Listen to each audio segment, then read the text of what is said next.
guys, so magdadagdag tayo ng ating pagkain dahil doon sa suckling pig parang hindi kasya, so nagdagdag tayo ng dalawang turkey. So i-roast na natin.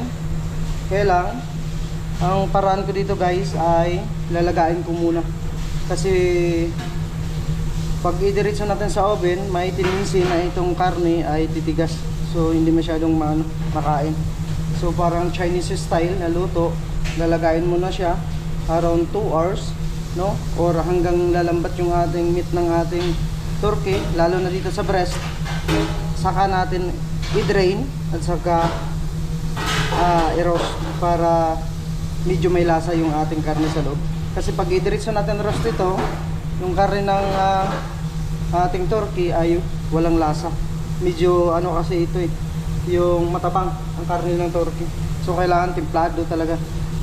So, yan guys, tingnan natin mamaya kung anong kalalabasan. So, ito na yung ating guys, turkey. Sinalang ko na. So, dito naglagay lang tayo ng chicken cubes, no? Dark soy sauce, bay leaf, peppercorn na tapos onion, no? Salt and pepper. Tapos ito, pakakuluan lang natin ng, kasi sinabi ko 2 hours. So, hanggang lumambot yung ating part ng breast kasi yun yung medyo matigas. So kaya naglagay tayo dito ng soy sauce para yung ating meat ng turkey ay kukulay kasi puting-puti pag naluto. So para maganda tingnan, naglagay tayo ng kunting dark soy sauce. So tingnan natin mamaya guys.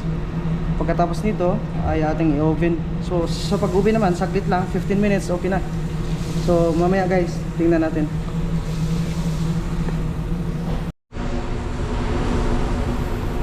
So yan na guys, yung ating turkey lumambot na. So yan, mamaya ating i-roast na ng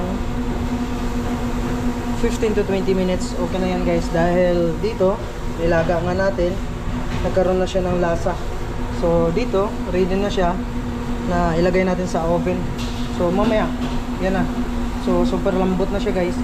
So ito parang Chinese style na paggawa ng roast turkey. Kasi yung iba naman ay diretso, ito ay nilaga muna natin.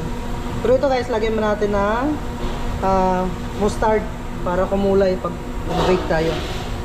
So mamaya guys, ituloy ko yung video.